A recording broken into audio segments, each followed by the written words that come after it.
Halo guys, sebelum lanjut jangan lupa subrek. Dengan suara ledakan yang melengking, 6 sosok yang bersinar putih mundur secepat mereka datang. Dan mereka mengikuti ritme bersama, seolah-olah membentuk satu kesatuan, membuat ayunan Long Hao Shen sia-sia. Serangan Long Hao Shen, awalnya sangat alami dan tidak dipaksakan di tanah, jelas terbatas di udara. Namun, dia masih terlihat sangat bersemangat. Ini karena dia jelas mengerti bahwa dia dan rekan-rekannya tidak memiliki pelatihan dalam pertempuran udara. Tidak diragukan lagi, Menara Keabadian akan memberi mereka kesempatan untuk mengubahnya. Tentu saja, ketidaknyamanan Long Hao Shen di udara merupakan hambatan, tapi itu tidak cukup buruk untuk membuat percobaan pertama ini tidak layak baginya. 3 pancaran cahaya putih keluar dari tubuh Yating, berbentuk seperti mata, dan mendarat di 3 kerangka putih. Segera, kekuatan yang kuat menarik mereka ke arah Long Hao Shen. Itu cukup membingungkan bahwa sementara Yating adalah orang yang menggunakan kekuatan kompor Saint spiritual, efeknya sama seperti ketika Long Hao Shen sendiri yang menggunakannya. Musuh akan selalu tertarik atau ditarik ke arah Long Hao Shen. Ditarik oleh Saint spiritual Stuff, kerangka putih ini secara alami kehilangan aset terbesar mereka, kelincahan dan kecepatan mereka. Di depan kekuatan yang kuat dari Ripples of Light, butuh Long Hao Shen kurang dari 5 detik untuk mengurangi mereka berkeping-keping. 3 kerangka terbang lainnya dipukul oleh Long Hao Shen dengan cara yang sama, dan seperti ini percobaan pertama di lantai 2 berlalu. Namun, Long Hao Shen merasa bingung bahwa membunuh kerangka ini tidak memberinya energi spiritual kemurnian tinggi atau teknik apapun yang mereka peroleh sebelumnya. Tampaknya setelah mencapai titik ini, hanya akan ada cobaan murni yang menunggu mereka. Long Hao Shen tidak mengeluh sekalipun. Bagaimanapun, 10 unit energi spiritual murni tidak akan banyak berguna dalam kondisinya saat ini. Setelah mencapai langkah ke-6 budidaya, Long Hao Shen telah mengembangkan rongga spiritualnya, dan ini diikuti oleh kebangkitannya sebagai dewa pilihan, evolusi Yating, dan perpaduan tungku spiritual. Semua ini tidak hanya meningkatkan kekuatannya secara keseluruhan, tetapi juga kemampuannya mengasimilasi esensi cahaya. Sebagai salah satu dewa pilihan, Long Hao Shen bisa mengatakan tanpa syarat bahwa ia menjadi orang dengan afinitas tertinggi untuk elemen cahaya di seluruh dunia. Selama 4 bulan terakhir, energi spiritual internalnya secara menakjubkan telah meningkat lebih dari 1000 unit, sekarang mencapai total 8.500 unit, semakin dekat ke langkah ke-7. Selain dia, kecepatan perkembangan energi spiritual internal rekan-rekannya juga tidak buruk. Tetapi celah yang memisahkannya dari yang lain menjadi semakin besar. Bahkan Cair pun sama, bagaimanapun juga, dia belum memiliki kebangkitannya sebagai dewa pilihan. Setelah melewati sidang pertama, Long Hao Shen tidak terus maju, tetapi mundur ke lantai pertama, di mana dia memberitahu yang lain tentang pertemuannya secara rinci. Dengan semua orang mendapatkan sayap spiritual mereka dengan menerobos ke langkah ke-6, melatih kemampuan tempur udara mereka juga menjadi masalah yang mendesak. Memiliki platform pelatihan yang langka, mereka secara alami tidak akan membiarkan kesempatan ini berlalu. Dengan setiap kekuatan yang mereka peroleh, kemampuan bertahan mereka selama misi juga akan meningkat. Setelah merenungkan dengan hati-hati, Long Hao Shen sampai pada keputusan. Saat maju ke tes di lantai 2, semua orang selain Chen Yinger harus lulus setiap tes dengan kekuatan mereka sendiri, dan tanpa menggunakan kemampuan dari kompor atau tunggangan spiritual apapun. Adapun Chen Yinger, target pelatihannya tentu saja untuk menguatkan Megdul binatang yang dikontraknya. Tanda pisah tanda hubung. Itu adalah aula besar yang dipenuhi kegelapan, menutupi setidaknya 1 kilometer persegi. Pada ketinggian lebih dari 10 meter, dikelilingi oleh dinding di 8 sisinya. Di dalam aula ada sinar terang gelap, dan di masing-masing dari 8 sisi ruangan, nyala api ungu berdenyut, memberikan aula misterius ini dengan beberapa penerangan dan aura kegelapan yang sangat kaya. Tepat di tengah aula yang gelap ini berdiri seorang pria. Dengan rambut hitam menyebar di punggungnya, matanya bersinar dengan kecemerlangan berwarna merah darah. Maju, meluncurkan pukulan. Fluktuasi energi spiritual kegelapan yang mengerikan langsung melonjak keluar darinya, dan dengan setiap pukulan orang itu, suara ledakan yang mengerikan akan beriak di udara. Aula ini terbuat dari bahan yang tidak diketahui, memungkinkan dia untuk mendatangkan malapetaka seperti itu, namun tetap tidak tergerak dan tidak terpengaruh. Dengan setiap ledakan energi spiritual yang dia keluarkan, muncul kilatan cahaya ungu, nyaris tidak menerangi penampilannya. Wajah tampan dengan ekspresi muram dan tegas, bersama dengan tubuh bagian atas telanjang yang bisa dilihat. Dengan setiap serangannya, seluruh tubuhnya akan ditutupi dengan lapisan sisik ungu tua. Dan haus darah di matanya sangat menakutkan. Tepat ketika keagungannya tampak mencapai puncak tertingginya, sesosok tanpa suara muncul di belakangnya. Sosok ini tinggi dan ramping, tubuhnya diselimuti gaun hitam, dan rambut hitam panjang diletakkan di kedua bahunya. Penampilannya teduh dan tidak jelas. Tampaknya merasakan ancaman tiba-tiba di punggungnya, pria bertelanjang dada itu tiba-tiba berbalik, meluncurkan tinjunya ke sosok yang tiba-tiba muncul dalam kegelapan. Pukulan ini terkonsentrasi dengan kekuatannya yang kuat pada kondisi puncak, mencapai tingkat kekuatan ledakan yang menakutkan. Seluruh aula gelap menyala karena pukulan ini, dan semua energi spiritual yang dia gunakan dalam serangan sebelumnya tampaknya telah berkumpul sekaligus di area ini, mengompresi ruang dengan distorsi yang tampaknya hampir dapat menghancurkan seluruh aula ini. Namun, sosok yang muncul begitu tiba-tiba tidak bergerak dalam menanggapi pukulan yang begitu mengerikan. Satu-satunya reaksi dari pihak lain adalah mengangkat satu jari putih dan mengarahkannya ke kepalaan tirani itu. Pop! Waktu terasa membeku saat itu juga, tanpa suara apapun. Jari yang tampak ramping itu sebenarnya tidak memancarkan fluktuasi energi spiritual. Tetap saja, pria bertelanjang dada yang kuat itu direduksi menjadi keadaan yang sama seperti cangkang yang diluncurkan dari meriam ajaib. Menabrak dinding yang jauh, dia mengeluarkan kecemerlangan yang menyilaukan di sekujur tubuhnya. Pam! Setelah ditekan ke dinding, tubuhnya jatuh ke tanah. Orang yang tampak ramping meletakkan tangannya di belakang punggungnya, memaksakan terlalu banyak kekuatan. Ini hanya akan membuat Anda kurang fleksibel, dan jika Anda terus begini, Anda tidak akan pernah mencapai kondisi menentang. Suara ini terdengar lembut. Jika beberapa orang yang akrab mendengarnya, hanya akan ada dua kemungkinan hasil. Entah dia akan bersujud di tanah, atau tercengang tanpa batas. Pria itu perlahan bangkit dari tanah, tetapi tidak berdiri. Dia tetap berlutut dan menundukkan kepalanya dengan hormat, "Ayah. Lukamu sudah cukup sembuh, jadi mengapa kamu masih tidak meninggalkan tempat ini? Bagaimana dengan perjuanganmu yang habis-habisan untuk masalah pernikahan ini?" Pria berpenampilan ramping itu perlahan mengangkat kepalanya, membiarkan rambutnya yang panjang berhamburan dan memperlihatkan wajahnya yang pada akhirnya tampan. Itu adalah Feng Xiu, Kaisar Dewa Iblis Feng Xiu. Dan yang berlutut di depan dinding, dengan bekas darah mengalir dari sudut mulutnya, sebenarnya adalah Ah Bao, Pangeran Naga Iblis yang akhirnya terluka parah dari pertempuran sengitnya melawan Long Hao Shen di surga ilusi. Menundukkan kepalanya, Ah Bao menjawab dengan antusias, "Saya tidak memiliki wajah untuk mengambil Yue Ye sebagai istri saya." Kaisar Dewa Iblis Feng Xiu memberikan jawaban acuh tak acuh, "Jadi kamu tidak dapat bertahan setelah kemunduran kecil seperti itu." Ah Bao mengangkat kepalanya, menatap ayahnya, tapi itu bukan sekadar kemunduran. Kali ini, beberapa penerus Dewa Iblis mati di surga ilusi, dan kami akhirnya gagal pada tujuan utama kami. Meskipun ayah yang terhormat memiliki otoritas mutlak, kali ini kami menyebabkan krisis yang terlalu besar. Bahkan Huang Suo diperas dari 10 kristal naga. Semua kesalahan ada pada saya. Saya tahu betapa besar tekanan yang harus dihadapi ayah terhormat untuk melindungi saya.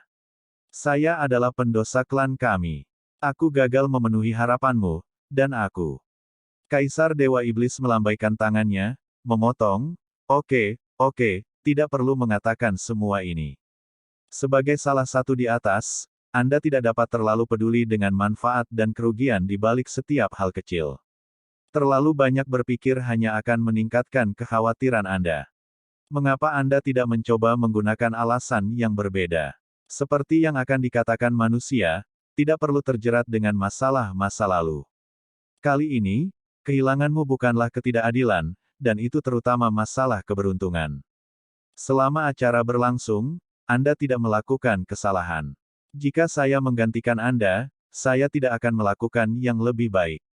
Anda hanya tidak beruntung bertemu dengan yang dipilih dewa, makhluk yang tidak muncul selama 10.000 tahun terakhir, dan menghadapinya tepat pada saat kebangkitannya. Bahkan jika dia mencoba ratusan dan ribuan kali, dia tidak akan mampu mereproduksi pukulan itu. Ayah yang terhormat, saya tidak mengundurkan diri. Aku belum siap menerima kekalahanku melawan manusia yang lemah. Ada apa dengan omong kosong pilihan dewa? Aku, kedua mata Ahbau berwarna merah darah.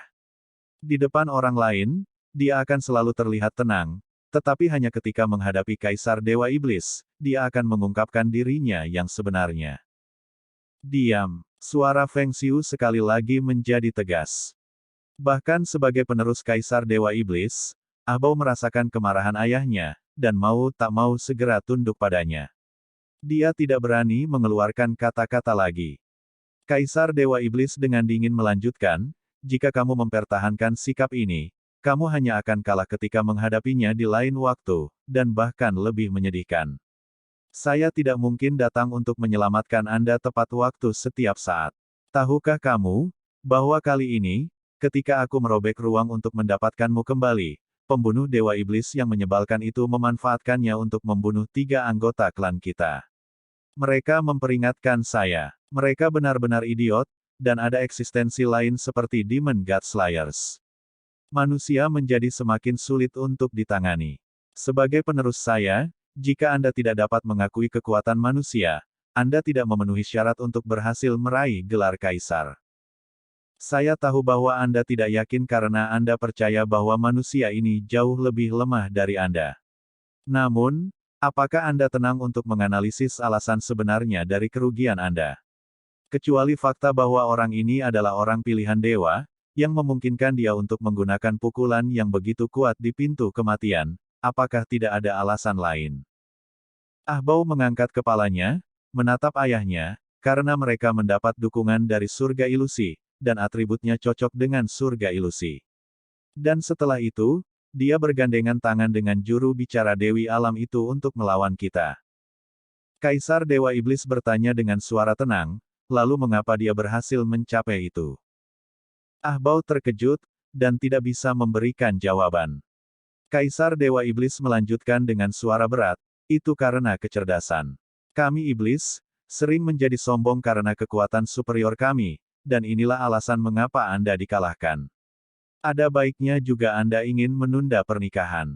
Kamu tahu apa yang harus kamu lakukan sekarang, kan? Iya. Apa? Kepala Saint Knight Han Qian tampak tidak tahan lagi, wajahnya dipenuhi dengan keterkejutan. Di depannya berdiri seorang ksatria tinggi, yang dengan hormat membungkuk di depannya. Ketenangan Han Qian menjadi jelas agak retak, anak-anak bodoh ini, apa yang mereka lakukan? Dan awalnya, saya pikir mereka sudah dewasa, berlatih dengan mantap untuk waktu yang lama. Apapun yang mereka lakukan, mereka menjadi selebriti dalam semalam. Kapan mereka pergi? Ksatria jangkung itu menjawab, sekitar setengah jam yang lalu. Han Qian menginstruksikan, pergi dan bawa mereka kembali kepadaku. Beritahu mereka bahwa ini adalah pesananku. Ksatria jangkung itu memiliki ekspresi malu, Tuan Saint Nighthead, ini tidak baik. Itu melanggar aturan. Pasukan perburuan iblis seharusnya independen, dan bahkan aliansi tidak dapat mengirim mereka sesuka mereka. Dan semua yang mereka lakukan sesuai dengan aturan. Han Qian berteriak dengan marah, omong kosong. Jika sesuatu terjadi pada orang-orang kecil ini, seluruh aliansi akan berada dalam krisis total. Iya, Ksatria Jangkung tidak berani melanggar perintah Han Qian untuk kedua kalinya, dan berbalik keluar. Tepat ketika dia tiba di pintu keluar, Han Qian tiba-tiba menghentikannya, kembalilah. Terkejut, Ksatria itu menghentikan langkahnya dan kembali ke Han Qian. Han Qian maju ke arahnya dari belakang mejanya, mondar-mandir di kantornya yang luas, alisnya menyatu. Setelah melakukan perjalanan pulang pergi itu selama lebih dari selusin putaran, alisnya akhirnya menjadi halus. Sambil menghela nafas, dia berbicara pada dirinya sendiri, anak laki-laki dan perempuan itu sudah 16 tahun. Karena mereka bisa tinggal di pengasingan begitu lama, mereka seharusnya sudah cukup maju. Burung kecil tidak bisa selamanya berada di bawah perlindungan orang tua mereka, atau mereka tidak akan menjadi pembangkit tenaga listrik tertinggi sejati. Biarkan saja mereka merusak diri mereka sendiri. Long Hao Shen, kamu harus kembali hidup-hidup kepadaku, apapun yang terjadi, bocah kecil. Memang, tepat sebelumnya, ksatria yang berdiri di depannya ini membawa berita yang mencengangkan. Anggota dari pasukan perburuan iblis tingkat komandan ke-64 yang terpencil tiba-tiba muncul di menara misi pasukan perburuan iblis, menerima 16 misi pembantaian sekaligus sebelum segera berangkat, dan meninggalkan kota suci untuk langsung menuju wilayah iblis. Itu adalah 16 misi pembantaian, dan semuanya membutuhkan satu untuk mencapai tingkat komandan untuk menghadapinya. Yang paling sederhana diperlukan untuk membunuh pembangkit tenaga listrik iblis dari langkah ke-7 dan merebut kristal. Dan di antara misi yang mereka ambil, 3 diarahkan melawan pembangkit tenaga listrik dari langkah ke-8, dan yang paling sulit menuntut untuk membunuh peringkat terakhir dari 72 dewa iblis, ular iblis Andromalius. Meskipun berada di peringkat 72, itu masih dewa iblis. Sebuah pembangkit tenaga listrik di puncak langkah ke-8, dan lebih jauh lagi, dalam jangkauan pilar dewa iblisnya, kekuatannya akan menandingi beberapa pembangkit tenaga listrik dari langkah ke-8. Misi untuk membunuh Andromalius adalah yang paling sulit di antara semua yang ada di tingkat komandan. Misi ini juga ditujukan kepada pasukan perburuan iblis kelas Raja dan Kaisar, dan nyatanya, Andromalius tidak akan tinggal sendirian di satu tempat dan membiarkan dirinya terbunuh. Sebagai dewa iblis, dia juga mengendalikan pasukan besar iblis. Untuk kelompok Long Hao Shen untuk benar-benar berani menerima misi seperti itu hanya mencari kematian. Faktanya, pada puncak langkah ke-8, energi spiritual seseorang akan mendekati 100.000 unit. Karena menara misi pasukan pemburu iblis berada di kota suci, perjalanan panjang diperlukan bagi mereka untuk kembali dari misi mereka. Dengan demikian, aturan dari pasukan perburuan iblis mengizinkan mereka untuk menerima beberapa misi sekaligus. Tapi itu adalah pertama kalinya situasi seperti ini terjadi, di mana satu regu menerima 16 misi sekaligus. Faktanya, semua misi memiliki waktu yang ditentukan, dan jika tidak dapat diselesaikan sebelum batas waktu, penalti dalam bentuk poin kontribusi akan diberikan.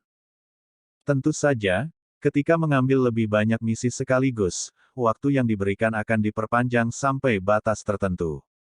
Kelompok Long Hao Shen diberi waktu total 2 tahun untuk menyelesaikan semua misi itu, tetapi dengan kekuatan mereka saat ini, apakah mereka benar-benar dapat mengalahkan Dewa Iblis 70 detik? Bahkan dengan semua kepercayaan yang dimiliki Han Qian di Long Hao Shen, dia masih percaya ini tidak lebih dari omong kosong. Namun, karena orang-orang kecil ini sudah pergi, bisakah mereka benar-benar dikejar kembali? Ini tidak lebih dari serangan terhadap mereka. Memikirkan laporan Long Hao Shen tentang kebenaran di balik apa yang sebenarnya terjadi di surga ilusi, Han Qian secara bertahap mulai rileks dari keadaan cemasnya.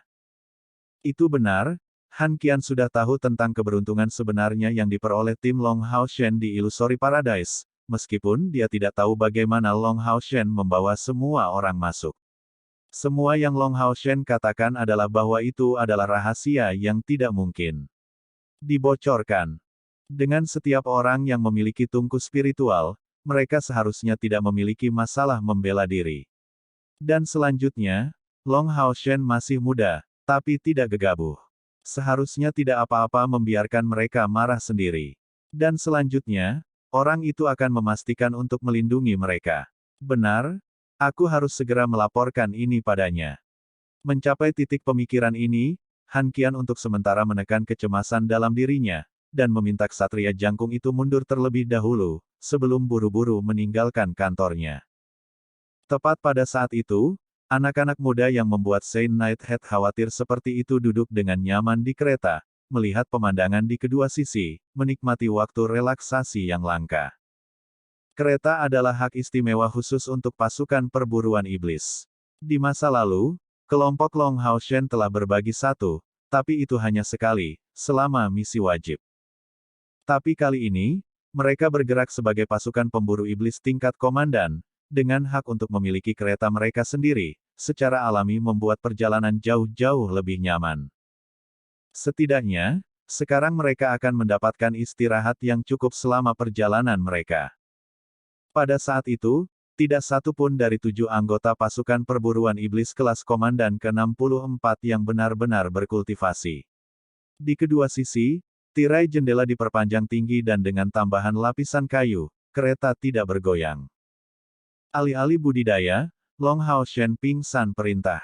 Karena mereka hampir melakukan perjalanan yang sangat panjang dan sulit, dan baru saja tinggal di pengasingan begitu lama, semua orang perlu memiliki waktu relaksasi. Setelah waktu istirahat ini, akan ada beberapa pertempuran sengit melawan iblis. Sudah setahun penuh sejak mereka keluar dari surga ilusi, dan semua orang setahun lebih tua. Yang termuda, Long Hao Shen dan Chai'er sekarang sama-sama mencapai usia 16 tahun. Dibandingkan tahun sebelumnya, sekarang semua orang di pasukan perburuan iblis kelas komandan ke-64 terlihat lebih tertutup dan tidak terlalu cerewet, mereka juga jauh lebih stabil. Adapun tingkat kekuatan bertarung mereka mencapai, bahkan mereka sendiri tidak tahu tentang itu. Lagi pula, sudah setahun sejak mereka terakhir melawan iblis. Pemberhentian pertama mereka adalah Star Seeker City. Sama seperti ketika mereka menuju Gua Desolate, mereka sekali lagi menuju ke Provinsi Nareix dari Tenggara, sebelum menembus lebih dalam ke wilayah iblis. Kereta melaju kencang dalam perjalanan ini, dan segera, kelompok itu dengan mulus mencapai kota Star Seeker.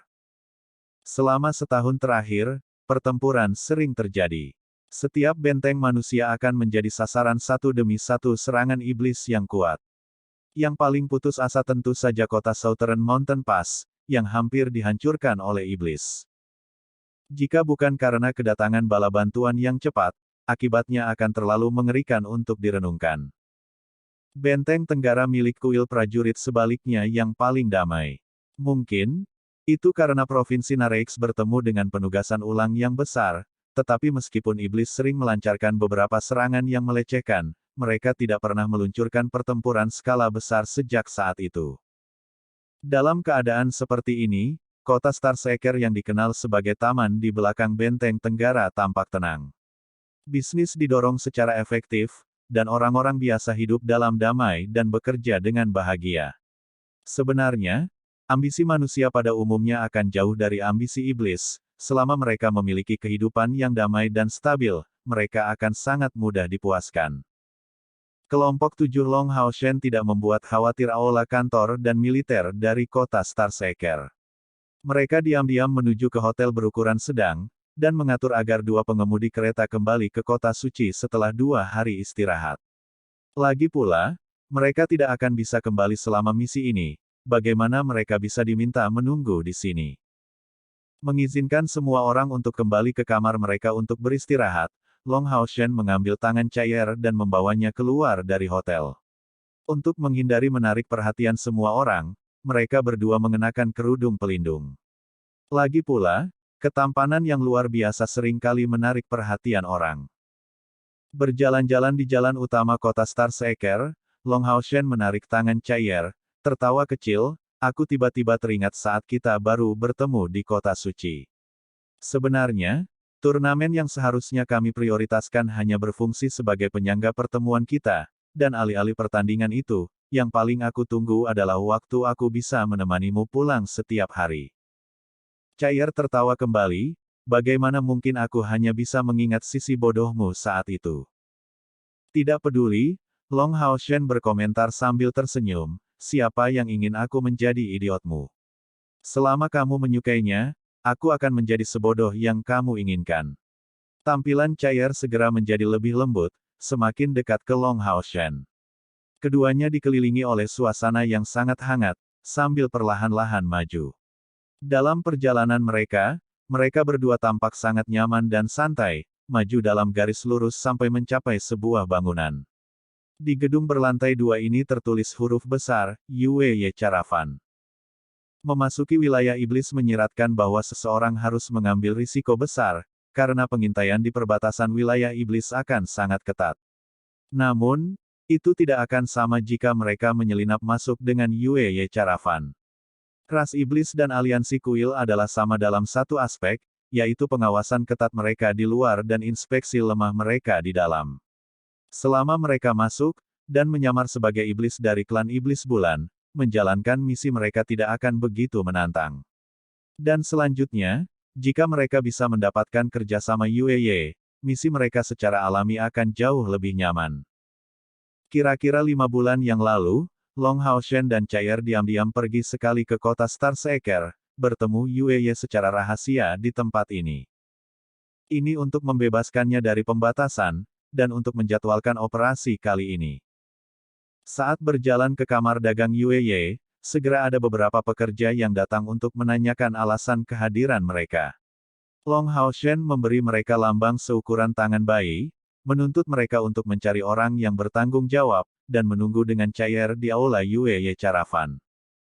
Karavan itu ramai, dengan orang-orang yang keluar masuk terus-menerus. Tempat ini hanyalah bagian depan dari kelompok pedagang Yue, dan barang-barang tidak dikumpulkan di sini. Tapi meskipun begitu, itu sangat aktif. Long Haoshen bahkan lebih percaya diri pada Yue daripada di masa lalu, alasan utamanya adalah penampilannya di Illusory Paradise. Kerjasamanya pada waktu itu sangat berguna, dan mengizinkan Long Haoshen untuk melihat kegunaannya bagi tim dalam sudut pandang baru. Sementara Long Haoshen merenungkan tentang 16 misi kali ini, beberapa langkah canggung tiba-tiba terdengar dari luar, dan kemudian, sekelompok tentara masuk.